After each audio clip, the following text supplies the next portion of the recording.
Okay, hey, we are live and welcome to Hangar 18, number 18, fucking special commemorative golden arrow something fucking award edition.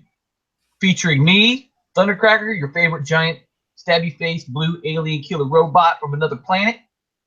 I don't know if I need to say alien and another planet in the same sentence because it's kind of redundant, but with me as always is the Spock to my Kirk, the panty dropper, the baritone, Dreadwind. The non-stabby face giant alien killing robot from another planet. Yeah, right. The kind of morose one, right? So yeah. Right. And yeah, remember, here in Hangar 18, selective amnesia is the story. Oh yeah, exactly right. So yeah, him and his partner kind of like to get together and dry hump each other. I'm just saying. What? Yeah. Dreadwind and the other guy. No. You know, a little bit of No. bot on bot action. No. All right. All right. So yeah, this episode we decided to make a special episode about aliens because Hangar 18, the song itself, is about aliens and the Roswell where they brought the debris and the supposed alien bodies to Hangar 18. And just so you know, the other day somebody was asking me about Hardwired to Self-Destruct, and I already knew as soon as they asked the question on my Thundercracker page that it was going to be a clusterfuck. So whenever you give an opinion about music, people fucking go fucking bananas about it, right? So I said in my response that we did a review of the album on my podcast, Hangar 18, right? Yeah. And so somebody in the comment section says, "Oh yeah, I'm kind of interested. You used to have a podcast. What's the name of it?" I said, "It's Hangar 18, and if you click the watch video on my page, you can go to the my YouTube channel, and it'll give you all the information or whatever, right?" So then somebody underneath that, and this is great. This is why people fucking need to learn reading comprehension. Somebody underneath that said, "Hey, Hangar 18's a Megadeth song, right?" Like, yes, I know that. No shit.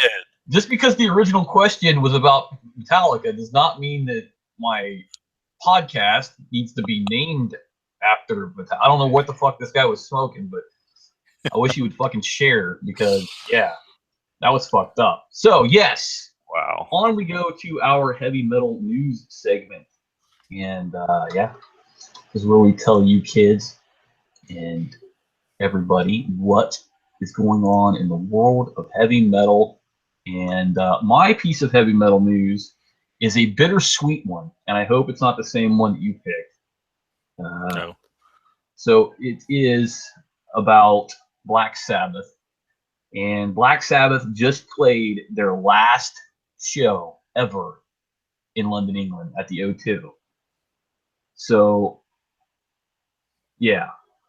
The other two, they're only going to play two more shows in Birmingham.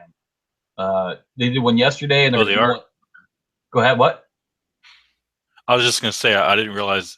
I remember at one point they were trying to close out in Birmingham, but the schedule wasn't. I'm glad to see that they're going to catch Birmingham. Yeah. Birmingham was yesterday and tomorrow. So, and it's probably going to be their final show, as it says, which is fucking sad as shit. There's only one more day of touring Black Sabbath ever. But, wow. I mean, there's that, but then you got to look back at, they've had a gigantic, amazing career. So, there's that too. So that's my heavy metal news. See them when I did. Yep. Yeah, I'm glad I got to see them too. So, yeah. So, well, in my news is just recently released. You can check out a new compilation album entitled She Rocks Volume 1, a collection of kick-ass guitar goddesses. This is it's a what did I say? Anyway, it's a collection. Compilation, thank you. It's a compilation album being released on Steve Vai's Favorite Nations record label. Stevie Ray Vaughan Vai? And Steve Vai. Damn you! Damn you! Anyway, features, and I still to this day do not know how to pronounce her name. Orianthi, wherever the fuck her name is. Former Michael Jackson, Alice Cooper guitarist. She's currently dating Richie Sambora. anyway, she's on it. There's a Led Zeppelin tribute band called Les Zeppelin, Oh, featuring with a guest appearance by Lita Ford oh, nice. on there. Jennifer Batten, who also used to play with Michael Jackson and Jeff Beck, is on there. She's a pretty iconic female guitar player from the 80s. When you say And Baton, when you say Baton, I think of Idiocracy. Yeah, okay. When he comes in, he's Also, like, "Don't bother me now, I'm baiting." okay. And also features, among others, Nita Strauss, who is the current Alice Cooper guitar player, one of the guitar players, and several others as well besides that. But that's something you can check out if you're into wanting to listen to some female guitar players rock out. Awesome. All right. Well, that's good. Yeah, I mean, like, I've heard plenty of great female vocalists. I've seen plenty of great female percussionists, plenty of great female guitar players, and oddly enough, I think only 2 female bassists I've ever seen. I think the one, Sean White something from White Zombie fame, and the one from Cold Chamber are the only ones I really know of. So. I've seen a few others, yeah. Yeah. All right. So yeah, bassists never get the publicity they deserve. Nah. All right. So going on into our review segment of reviewing bands, and most of these Dreadwind picks, if they suck, it's his fault, right? Just throwing that out there. Yeah. Okay. All right. Our first band is called Abaddon, and Abaddon. See, every time I think of Abaddon, I think of Warhammer 40K and the character Abaddon, who was so idiotically broken, it was ridiculous. Like, we charged this character with a squad of Blood Angels Death Company and Blood Angels Honor Guard squad, and Dante, the chapter master of the Blood Angels chapter, and he killed all of them and took 1 wound, which you might not know 440K, but that's quite a feat. So yeah, fucking broken ass character. But also, Abaddon also refers to like 2 or 3 different archangels and or archangels. And it also refers to a place. So yeah, that's one of those like words. It's also a word for like in some meanings. It also means Satan as well too. So it just depends on which definition. But anyway, they're from Poland, formed in 1982. This song is called Anunnaki, and it's from their self-titled album from 2015. And there was a book out about the Anunnaki, and basically they were saying like. The book was about how how the flood story, how that's common to a bunch of different cultures that never could have met each other, and like these various like similarities in mythology are because they all share a common thread, and it's because these Anunnaki, they're like this bad guy and a good guy who came to Earth and they're alien, and it's fucking like really complex and convoluted whole story. But at any rate, the song itself, it had a great tribal opening. I thought I heard a didgeridoo in there. Not 100% sure if it was a didgeridoo, but definitely sounded like that, the Outback commercials, right? Mm-hmm. There was a choral chant over the guitars throughout almost the entire song, and I kind of could have done without that, to be honest. I mean, I get what they're trying to do, but it was a little distracting to me. The lyric video, see, I'm not sure what language they were speaking, but if they were speaking Polish, the lyric video, the lyrics weren't in Polish at all. I mean, maybe it was like what do they call it when you spell out a word the way it sounds? Phonetic? Oh, phonetically? Yeah, maybe it was phonetic Polish, but it didn't look like Polish to me. I didn't see a single umlaut or like Z or backwards R or anything. So yeah. But yeah, it had the bass in it was awesome in the song. Mm-hmm. The solo I thought had a very epic feel to it. But here's the part that dinged it the most for me. The ending was way too drawn out and long. Mm-hmm. They could have cut that off by 30 seconds and been okay. So anyway, I thought it was okay. I give it a 7.5. What did you think, Dreadwind? Yeah, I was trying to figure out what language they were singing too, and I really had no idea. It kind of sounded to me like I don't know if it was just something they were making up, or maybe it was supposed to be like the ancient language of the Yeah, I kind of thought maybe Monkey that or was the something. case You know, too. I don't know, but he kind of reminded me of Emotep from that movie, The Mummy. Yeah, Klaatu, Veratu, whatever the fuck. Yeah, just the way they speak in that one, like I don't know, ancient Egyptian or something. I don't know, but anyway, yeah, the intro was pretty cool. It had that chanting over it, and then it just blasted into the main rhythm, which I thought was really cool. There were several change ups early on, which I thought was really cool. It really kept you into the song. It has a real crunchy rhythm to it. I actually kind of I don't know. I wasn't as impressed with the guitar solo as you were. I thought it was a little. Oh no, I wasn't impressed either. I just thought it had that epic feel to it. Oh, okay. Yeah, I just felt it was kind of lackluster overall. Um, yeah, it wasn't a bad song. I gave it a 7.5 also. No, look at that, we match up. Yeah, Broken clocks right once and twice a day anywhere. twice a day, right?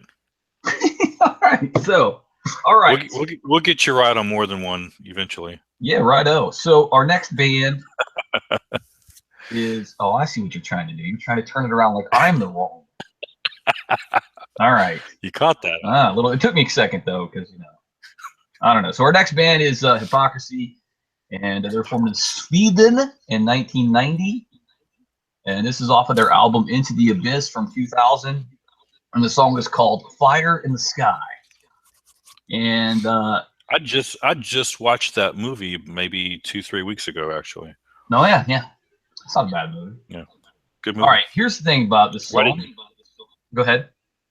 Oh, just clarify. I didn't like just watch it like first time ever, but I just, yeah, I get what you're saying. You watched just recently watched it. Yeah, it was like a TBS type thing. I got what you're saying. Yeah, yeah. Right.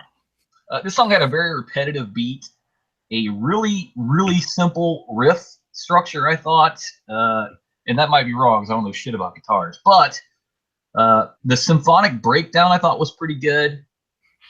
The last minute, in my opinion, was the best part of the song. That's the part where they kind of changed it up and changed the beat to it. And then like after the song was over, there's like dead air for like 6 seconds, and there's just like a single drum beat, and that's it. Yeah, I think that was probably led into the next song, and yeah, probably. But that was just like fucking weird, right? So I didn't really like this song that much at all, right? I give it a 6.0.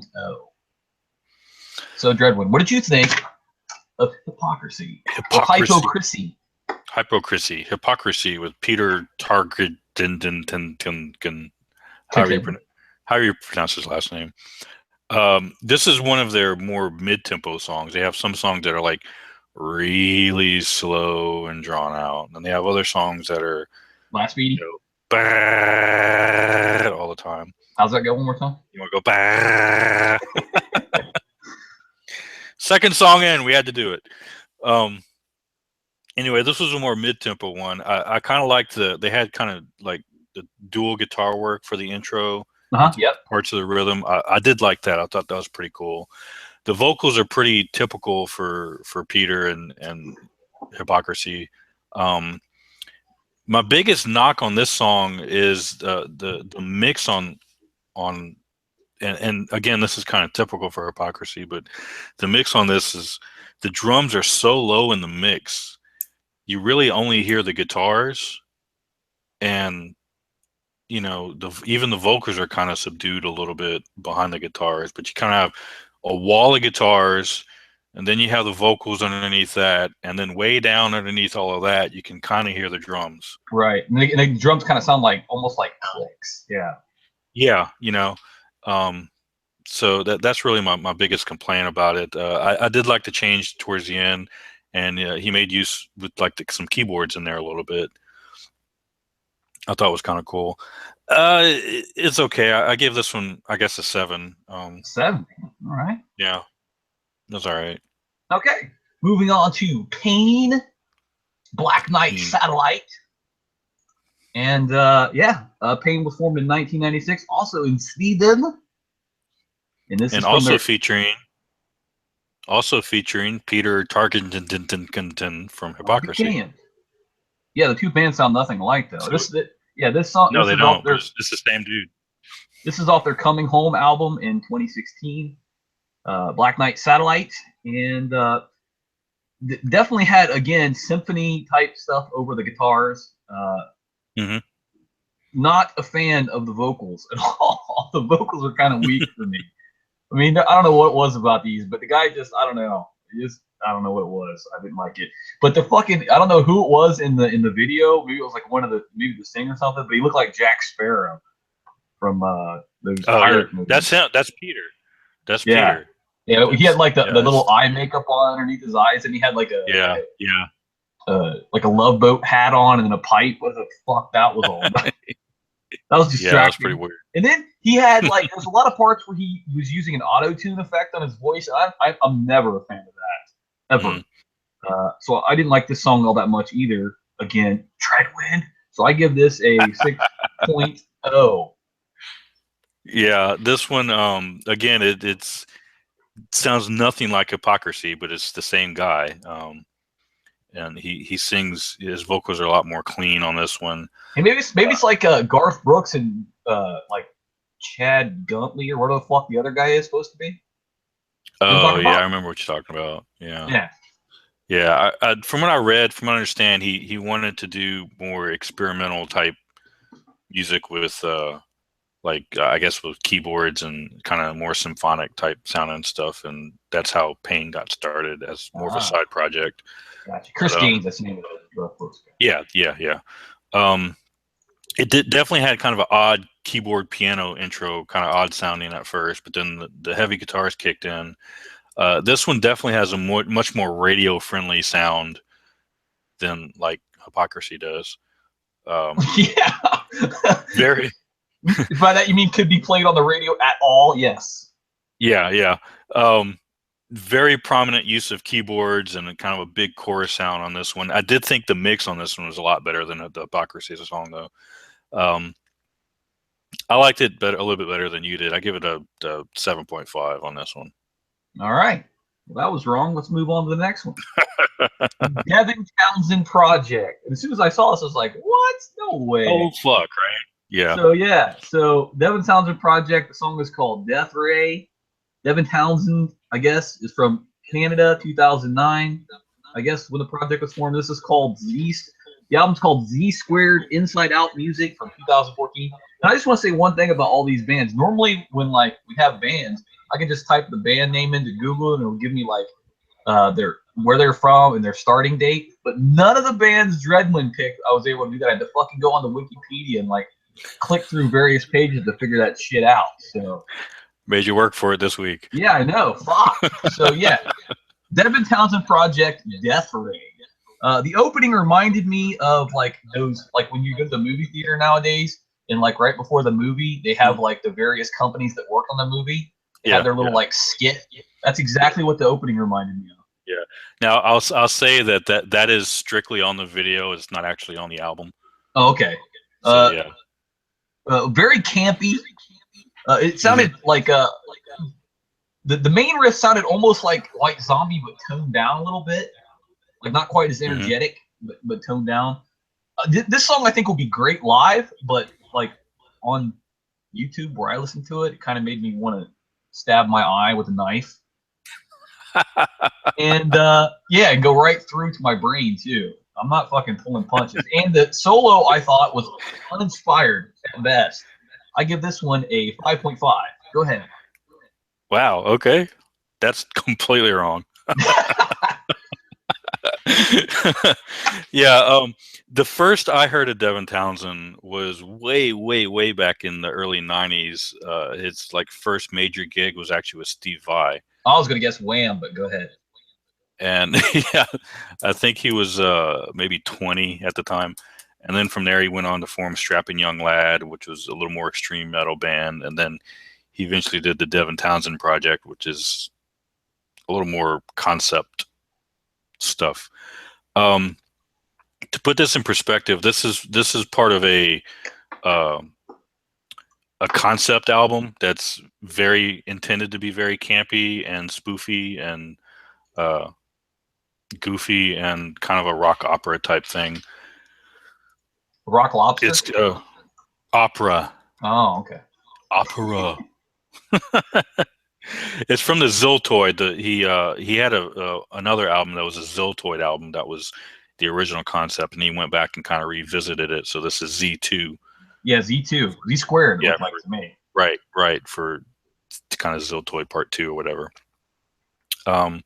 It's a very campy concept, and like I said, the whole album is a big full story. And there's even a guest spot with I think Chris Jericho from Fozzy has a guest spot on it, and there's all kinds of little bits and pieces in between, like kind of like a rock opera, I guess is the best way to put it. But anyway, I thought it kicks into a groovy rhythm, and it's got a big sound throughout. I like the stops in it. I like this song. I actually really like this song. I give it a 9. A 9? Yeah, Man, I really like this one. You are so wrong with that. Because it's just so goofy and campy, and I like the groovy rhythm to it, and I like the stops. And now I did not care for the solo. Like he said, it is pretty uninspiring, but I don't feel like the song necessarily calls for a big breakout, Right. intricate solo. So it works for what it is. All right, you're entitled to your wrong opinion, I guess. All right, our next band is Ruination, and they were formed in 1992, and I don't even fucking know where they were formed. Somewhere on Earth, I'm assuming, right? This is from their Sea Beast album, 2016. Yet to be no, 2016, released sometime in that year. I'm not sure when, but there you go. The song is called Alien Autopsy. Okay, now, great opening riff. I fucking love the guitar and the drum part. It's fucking awesome. Great vocals. They had a Reagan soundbite in there. The tempo change. They went from like pretty heavy to amazingly pulverize your face with sledgehammer heavy. Yes. Which was great. They had a great bass breakdown in the song. And there's even a part where like he's got like this little part where kind of the music drops away a little bit and he's just doing like just a vocal type thing. It's a really funky lyric part. My one knock on this song, and doesn't take it down that much. My one knock on this song is there's too much garbage at the end of the song. There's like 30 seconds of just bullshit at the end, which I'm not a fan of that. And like even Sepultura like loves to do that kind of shit at the end of their great songs. Yeah. I really, really like this song. I give this an 8.5. Go ahead, Drew. Like you, I thought the intro was very cool. It's heavy as fuck. And especially when he gets to the chorus parts where he's like, destroy, destroy. And I also have sledgehammer written down because it's just like a sledgehammer all the way through. Definitely. The Reagan sound clips are cool. My only knock on this song is that break, like the part you were talking about where he just had that little vocal part. Right before that, they kind of switched to this really funky funk rhythm. Yep. I'm not a fan of that. I thought that just completely broke up the song. That basically docked a whole point off for me, just that little section there. And I also thought the ending was a little too long, but the rest of the song kicked ass. If it wasn't for that little funky section in there, I'd probably give it an 8.5 too. But as it stands, I give it a 7.5. All right, that's not too bad. Not too bad at all. All right. The next band, I don't know where I was going with that. The next band I was waiting. We have is Sunwalter, and they were formed in Russia in 2008. And probably like Sunwalter in Russian means like, I don't know, I fucking survived in Siberia with only my underwear and a lollipop or something. But like that's just a weird name. It is. I think Sunwalter, I think like, some old man out in the sun. You boys been whacking him out tool shed? Exactly. Yeah. Yeah. So anyway, this is off their album SETI Evidence from 2013, and the song is called Roswell Incident, and it had a very bright opening. And here's the thing, I'm guessing probably Dreadwood's gonna like this a lot more than me, but it reminded me a lot of Lacuna Coil. The keyboard part I found to be distracting at best. That's a good euphemism, distracting. The whole overall song, which I'm not averse to people doing this, but sometimes like all of their songs have like this big like staged opera, like look how big we can make the song type feel, and I don't like that all the time. I kind of like more basic guttural type music that just expresses feelings where they don't need like these huge big bright guitars. And this had like I said a very epic feel. So Sun Walter Roswell incident, I give a 6.0. Yeah. I thought the intro was kind of cool, and again, a lot of use of keyboards in this song. Um, I think the intro was probably my favorite part, to be honest with you. When she starts singing, she's got a like you were just talking about. Is a good description of it. That kind of big epic feel to the whole song, and it kind of felt like it was maybe too big. I don't know. Yeah, right. Like too She's big for got their a very britches. yeah. She's got a very light, airy vocal style. Um, is the best way I could describe it. And then I didn't even realize they had a male vocalist too. Then the male vocal kicked in a little bit later, and You see, if that was OTEP, she'd have done both those parts. right, um, very much a progressive sound.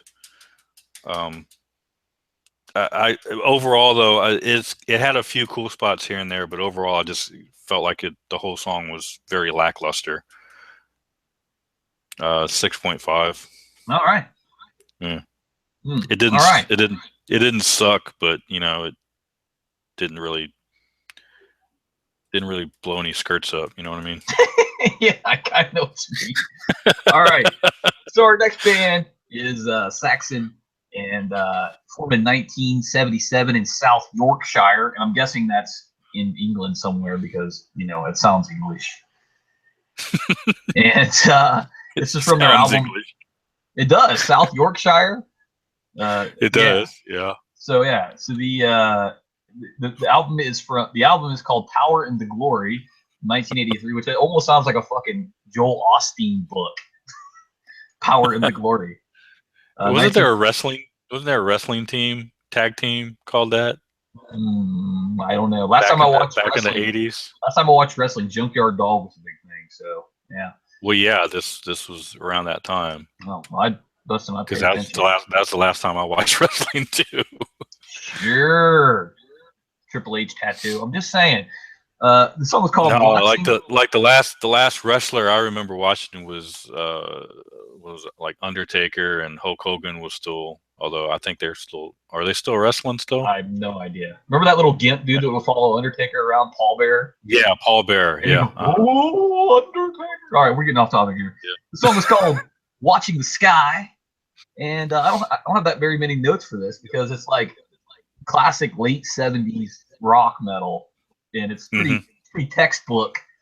The opening sounded like Van Halen to me, a lot like Van Halen to me. Mm-hmm. In fact, like up until a minute into it, it could have been Van Halen, right? Yeah. There were great little solos in the song, and I kind of like this band, and I kind of like this song. So I'm not like trying to shit on it too much, but it was cookie cutter for the most part. I give it a 7.0. Yeah, very pretty classic. I have 80s metal, but that early 80s, late 70s, like you were saying, the guitars sound like that. It's got kind of an upbeat feel to it. The guitar solo was good, but it kind of really came out of nowhere. It was just like, I don't know, like it usually there's some sort of lead into a solo, and this one just kind of came out of nowhere. Bam, it's a solo. Oh, okay. There was a big change in the rhythm, like right at the end. Mm-hmm. Yep. That I thought they should have kicked into that a little sooner than that, because it was like the last 30 seconds. You got like 3.5 minutes of the song that all does like the one cookie cutter rhythm, and then the last 30 seconds you finally kick into a change, and that's your outro. And they could have kicked that in a little sooner and actually had a little more something to the song. Right, that's what you're saying. You're kind of already almost done with the song, and they're like, "Oh, now we're going to listen to something else." Yeah, I'm with you. Right. So, the whole time though, I kind of thought it had almost a early Judas Priest vibe. Most definitely to it. So, give this one 7.5. Like you said, it's pretty cookie cutter, but it's not bad. All right. Speaking of Judas Priest, our next song is by a band called Judas Priest. Fucking great. Check that out. Great segue or segue. Segue. Birmingham, 1969. Judas And that Priest. is in England. And that is definitely in England. That's where a couple of great bands have come from. This is off of their Stained Glass album from 1978, which is a great year. Probably the best year. Just saying. I'm going to say why. Great year. The song is called Invader. Very cosmic opening to this song. Very, definitely Space Invaders sounding opening. Yeah. Mid-range Rob Halford. Not balls in a vice Rob Halford like you're used to. He's toned it down a couple octaves in this song for the most part, and I like it. My next note is motherfucker can sing, right? Yeah. He definitely has that, I don't know what that warbling thing that singers do. When I sing, it's just flat my voice, right? But when other people sing, they do that thing when they sing. And I can't do that. Vibrato. I don't know what that is, kind of skill, but he can definitely do it. What is it called? Vibrato. Vibrato? Yeah, well, that's whatever the fuck that is. He's doing it a lot, and he's good at it, right? Yeah, yeah. The solo I thought was the word I had down for the solo is quirky, very quirky solo, not quirky, but quirky solo. And I thought overall it was pretty good. Not my favorite Judas Priest song, but pretty good. I give this one also a 7.0. Yeah, this is early Priest. This is actually from, we said 78. 1978, yeah. Yeah, early Priest. It's definitely sounded like it because the guitars, it doesn't have that typical Priest guitar sound that you're used to from Breaking the Law and stuff, where the guitar's a little heavier, a little more raunchy. This one's got a very, very typical 70s guitar sound. Brighter, yep. Yeah, a lot brighter. It had that UFO kind of sounding intro to it, which was kind of weird, kind of a mid-tempo song. And of course you have Halford's very iconic voice, and yes, the guy can sing. I got to see them live at Ozfest one year when Halford got back with them, and they were outstanding. Yeah, I'm not even a big fan of Rob Halford or Judas Priest, but it's undeniable how well the guy can sing. Oh, yeah. Yeah. This one kind of had a Saxon vibe to it. Kind of, yeah. A little bit. See what I did there? I see what you did. You went segued backwards. Yeah, I did. Segued backwards. 7.5 on this one also. All right. Well, look at that. Yeah. 2 in a row there for you. And I've actually heard him do this song. I haven't heard it in person live, but I've seen a live version of it, and it's even better live when he does it, I think, in my opinion. I bet it is. So, like I said, I saw it on YouTube. I didn't see it myself. I've never seen it. I don't think they played this one when I saw them. I know they did Electric Eye and all the other standards. They do Breaking the Law? Oh, yeah. I know. Of course they do. Metallica has to be one. Yeah. All right. The next song is from a band called White Mouth, formed in Canada, 2006. This is the title track off of their 2013 EP, Ancient Astronaut. And every time when I looked at this fucking song title, I thought of that guy with the crazy hair on the History Channel. Oh, yeah. Yeah, the Ancient Astronaut guy, right? Fucking Alien. Yeah, exactly. What was it? The Egyptians invented light bulbs and shit like that. I've never actually seen it. I just see the memes on all the time. Yeah. Yeah, my mother-in-law's a big fan of that show, so for some reason. Yeah. All right, so kind of a hippie too. So, all right, so anyway, very progressive metal opening. Very progressive metal opening. Almost the main riff almost had like a Sepultura type sound to it. Not as good as Sepultura, and I wouldn't put it in the same fucking even sport as Sepultura, but a Sepultura-esque sound. The singing was, in a word, awful. Just awful. The song itself was very, very repetitive. The only part I really like is they did a breakdown and they switched over to a double bass, which I thought that was pretty good. A little bit of not a blast beat, but not just your standard tempo either. It was they just had a double bass in there, which was okay. But overall, shitty. I give this a 5.0. Wow, I thought you'd actually like this one. Nope. Not a fan. See, I thought the intro was pretty good, and I liked some of the riffs that they had into it. Um, I really liked a lot of the riffs that went into it. The solo though was extremely short. Like if you blink, you'll miss the solo. Right. Um, I really liked the double bass part too. Also, I thought that was cool. Also, my biggest knock on it was I thought the guitars were just a little too fuzzy on it. Um, they kind of had that.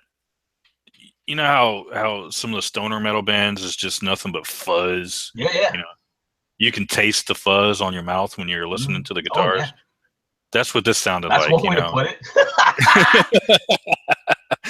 And I Cottonmouth, thought, right? yeah, no kidding. I thought they could have dialed that down a little bit and had a little, you know, a little tighter guitar sound would have been better for this. Because they're not a stoner metal band at all. So, but anyway, I don't know. I thought it was okay. I give it a 7. All right. That's totally wrong. Let's move on to our last song by a band called The Faceless, The formed in Faceless. Los Angeles, This is 2000. not my pick, by the way. Yeah, and yeah, turned out that my pick wasn't all that great either. Faceless, Los Angeles, 2006, from the album Planetary Duality from 2008, and the song is called Ancient Covenant. And blast beat with bass. It's like the song was just blast beat, okay, and the tempo change part that they did, I guess, was pretty. Which one? Yeah, that's true. They did a couple of them, but the tempo changes, I guess I should say, were okay, I guess. But they went from like 9 million miles an hour to like 8.5 million miles an hour. Mm-hmm. The bright guitar that they had over top of the blast beat and like super fast guitar was not a fan of that. I found that distracting, really. Either go whole hog or don't, you know. So, Mm-hmm. uh, at the end there was a great vocal effect. At the very end, they had this like little vocal effect thing, which I guess is supposed to sound like an alien. But other than that, pretty shitty song. So I give this one a 5.5. Go ahead.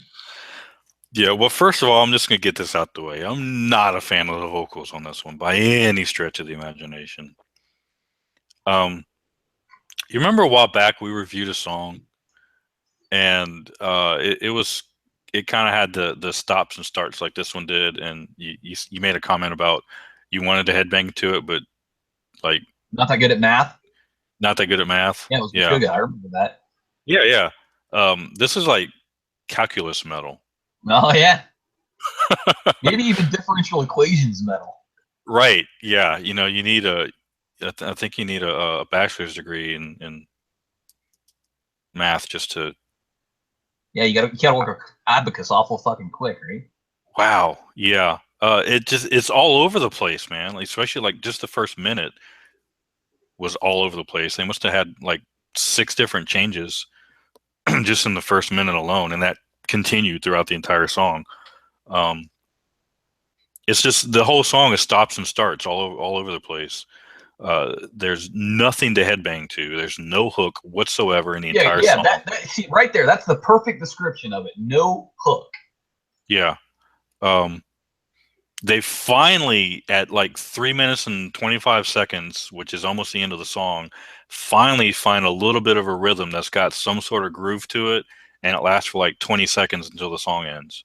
Right. Um, and that's the only redeeming quality of the entire song, because it's just nothing but stops and starts, and the guy's trying to show how fast they can run through scales on top of the guy doing blast beats at 10 million miles an hour.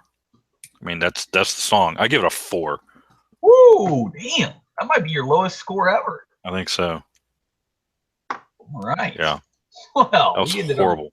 We ended on a shitty note there. All right.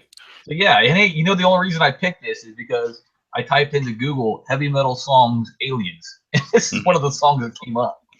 That's how I picked most of mine. There was maybe 2 or 3 that I had actually heard of before, and like I knew about Devin Townsend and Hypocrisy, and I think I think those are the only two that I knew about, and then the rest were just from Googling, like you did. Yeah, I should have done Blitzkrieg, right? I would have maybe ended on a little lighter. That would have been better. Yeah. Hey, why don't we review Blitzkrieg? I've heard Blitzkrieg before.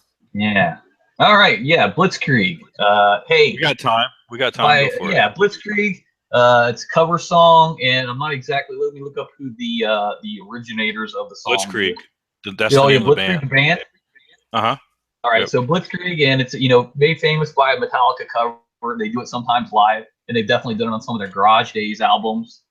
And the whole song is like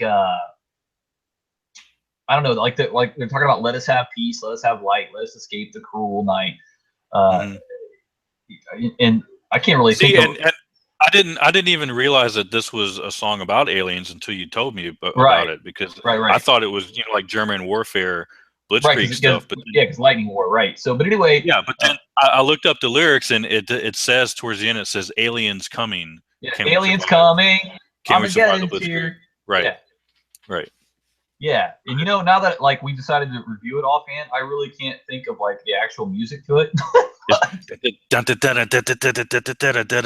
really bad, but that was way bad. All right, but yeah, so Blitzkrieg by Metallica, the cover song, I'm going to give that one a 9 because it's fucking awesome. Mm-hmm. Yeah, it starts out with a really awesome guitar riff, and I can't pantomime it right now. Yeah, on the spot, right? But it's cool though. Just go, if you haven't heard it, go look it up. If you haven't heard it, you might need to turn in your metal card, to be honest. Yeah, right out, brother. It's a kick-ass song, and it's not very long. It's probably 3.5 minutes or so. I think so. Yep. But it just kicks ass all the way through, and it's awesome. 9. So 9.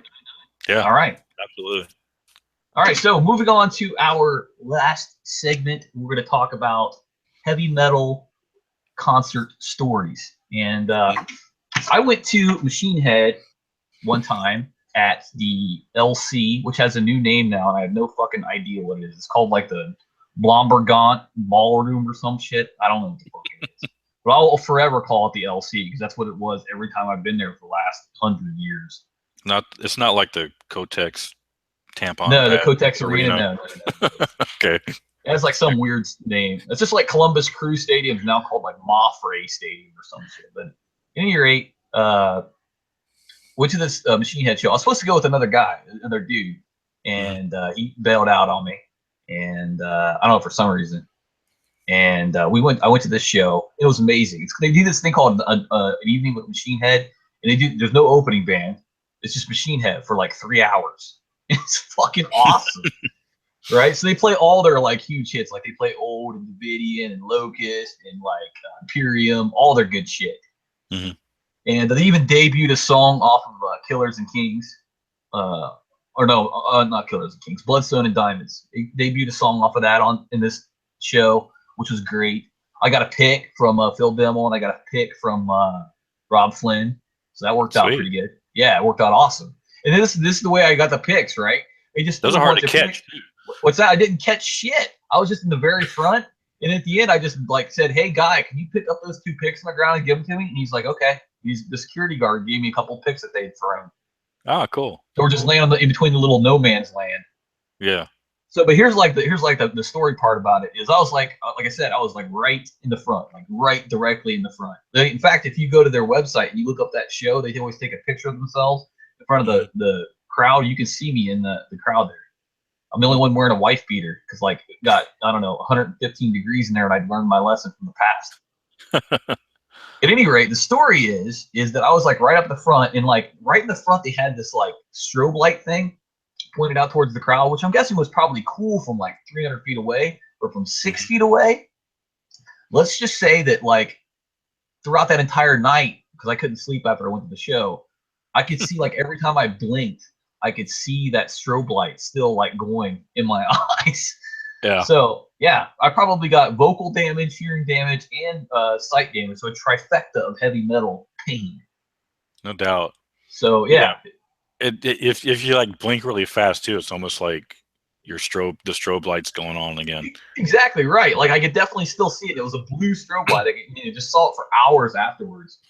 And my mother-in-law came and picked me up, which was was okay. But like, she's like a fan of being really late to do stuff, right? So I texted her, like I knew the concert was about ready to end, so I texted her like 15 minutes early, and it's a 5-minute drive for her, and she was still 15 minutes late. And it was about, I don't know, 20 degrees outside, and I was wearing just khakis and a wife beater, so not fun. So yeah, Wow. That's my story. What about you there, Dreadwind? I thought Sweet Leaf was going to start there for a second. Exactly right.